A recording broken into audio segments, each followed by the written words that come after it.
कभी ये सोचा है कि एक ही दुनिया में एक तरफ एक मासूम सा मेमना है और दूसरी तरफ एक खूंखार बाघ, ये दोनों कैसे हो सकते हैं? तो आज हम विलियम ब्लेक की एक बहुत ही मशहूर कविता द टाइगर के जरिए इसी रहस्य को सुलझाने की कोशिश करेंगे। ये कविता 1794 में लिखी गई थी, सोचिए, लेकिन इसके सवाल आज भी उतने ही दमदार हैं।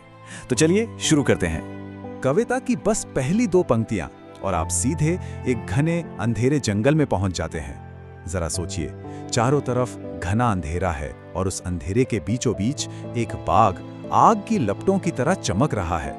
ब्लेक ने सिर्फ कुछ शब्दों से एक ऐसी तस्वीर बना दी है जो खूबसूरत भी है और साथ ही थोड़ी डरावनी भी। और यही कंट्रास्ट, यही विरोधाभास इस कविता की जान है। और यहीं पर ब्लेक वो सबसे बड़ा सवाल पूछते हैं कि आखिर वो कौन सी ताकत है, कौन सा हाथ या कौन सी आंख है जो तुम्हारे जैसी भयानक और साथ ही सुंदर चीज बना सकती है। ये सिर्फ एक सवाल नहीं है, आप समझिए, ये पूरी कविता की आत्मा है। और इसी सवाल के साथ हम ये जानने की कोशिश करते हैं कि आखिर इस बाग का बनाने वाला कौन है। ठीक है, तो चलिए अपने पहले हिस्से में चलते हैं। यहाँ हम उस डर और उस हैरानी को समझने की कोशिश करेंगे जो ये जीव, ये टाइगर हमारे अंदर पैदा करता है। ये ना इस कविता की सबसे दिलचस्प बात है कि बाघ को देखकर जो स्पीकर है, जो वक्ता है, उसके मन में 2 फीलिंग्स एक साथ आती हैं। एक तरफ तो वो उसकी सुंदरता से बिल्कुल हैरान है और दूसरी तरफ उससे उसे डर भी लग रहा है। ये बिल्कुल वैसा ही है जैसे आप किसी खूबसूरत तूफान को देख रहे हो, शानदार लेकिन उतना ही खतरनाक। इसी को ब्लेक ने कहा है फियरफुल सिमेट्री, मतलब एक भयानक समरूपता। तो मतलब ये हुआ कि ये बाघ सिर्फ एक जानवर नहीं है, ये एक सिंबल है, एक प्रतीक। ये दुनिया के उस हिस्से को दिखाता है जो थोड़ा डरावना है, जिसे समझना मुश्किल है। ये हमें बताता है कि दुनिया सिर्फ मासूमियत और अच्छाई से नहीं बनी है, इसमें डर और खतरा भी है। असल में ये जिंदगी के कड़वे, मुश्किल अनुभवों का प्रतीक है। अब जरा ये देखते हैं कि ब्लेक इस बाघ के बनने की प्रोसेस को कैसे दिखाते हैं। वो हमें किसी शांत आर्टिस्ट की वर्कशॉप में नहीं ले जाते, नहीं, बल्कि हमें एक लोहार की धधकती हुई भट्टी में ले जाते हैं। एक ऐसी जगह जहां चारों तरफ आग है, शोर है। और ये इमेज उस दौर की औद्योगिक क्रांति की भी याद दिलाती है। तो यहाँ पर जो क्रिएटर है, जो रचयिता है, वो कोई कोमल सा कलाकार नहीं है जो आराम से कुछ बना रहा हो। नहीं, बिल्कुल नहीं। वो एक शक्तिशाली लोहार है, एक ऐसा ब्लैकस्मिथ जिसे इस भयानक जीव को बनाने के लिए बहुत बहुत ज्यादा बल और मेहनत की जरूरत पड़ी। ये एक वायलेंट, एक जोरदार क्रिएशन है। और ब्लैक हमें बाकायदा ये दिखाते हैं कि इस बाघ को बनाने में क्या क्या औजार लगे।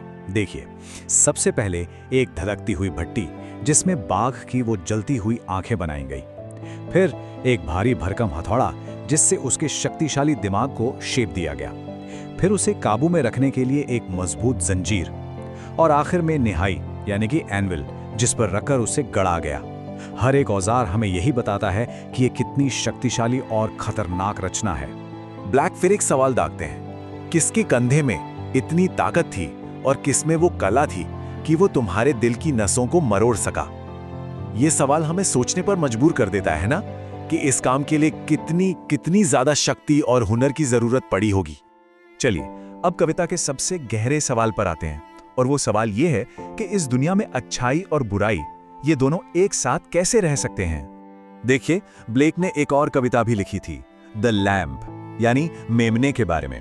अब इन दोनों को साथ रखकर देखिए, मेमना जो मासूमियत का सिंबल है और बाघ जो अनुभव और डर का। ये दोनों जीव एक दूसरे के बिल्कुल ऑपोजिट हैं, एकदम विपरीत। और यही कविता का सबसे बड़ा थीम है, ड्युअलिटी यानी द्वैत। और फिर ब्लेक वो सवाल पूछते हैं जो सच में आपको झकझोर कर रख देगा, क्या जिसने उस प्यारे से मेमने को बनाया उसी ने तुम्हें भी बनाया? ये सवाल हमें सोचने पर मजबूर कर देता है कि क्या एक ही क्रिएटर, एक ही बनाने वाला, अच्छाई और बुराई दोनों का सोर्स हो सकता है।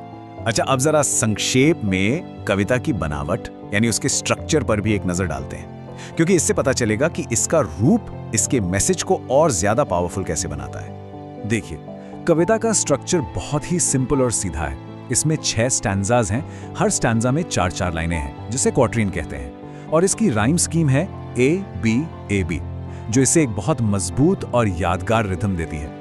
लेकिन इस सिंपल से स्ट्रक्चर का असर बहुत गहरा है, पता है। ये एक लगातार चलने वाली रिदम बनाती है जो आपको लगभग हिप्नोटाइज कर देती है।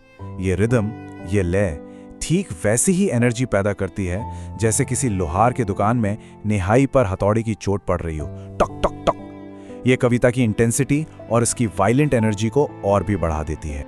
और अब हम कविता के सबसे जरूरी मोड़ पर आते हैं। कविता के आखिरी स्टैंजा में बस एक छोटा सा शब्द बदलता है, लेकिन वो एक शब्द रचयिता के बारे में हमारी पूरी सोच को पलट कर रख देता है। याद है ना, कविता इस सवाल से शुरू हुई थी कि कौन सा अमर हाथ या आंख तुम्हारे इस भयानक सिमेट्री को बना सकता था, यानी कुड। यहां सवाल सिर्फ एबिलिटी का है, क्षमता का है कि क्या किसी में ऐसा करने की ताकत है। लेकिन आखिरी स्टांजा में यह सवाल बदल जाता है। अब पूछा जा रहा है कि किस अमर हाथ या आंख ने तुम्हारी भयानक समरूपता बनाने की हिम्मत की। कुड की जगह डेयर शब्द आ गया है, हिम्मत। सिर्फ एक शब्द का ये बदलाव सब कुछ बदल देता है। अब सवाल क्रिएटर की शक्ति के बारे में नहीं है, बल्कि उसके इरादे और उसकी हिम्मत के बारे में है। सवाल अब ये नहीं है कि कोई ऐसा कर सकता है या नहीं, सवाल ये है कि किसी ने ऐसा करने की हिम्मत क्यों की।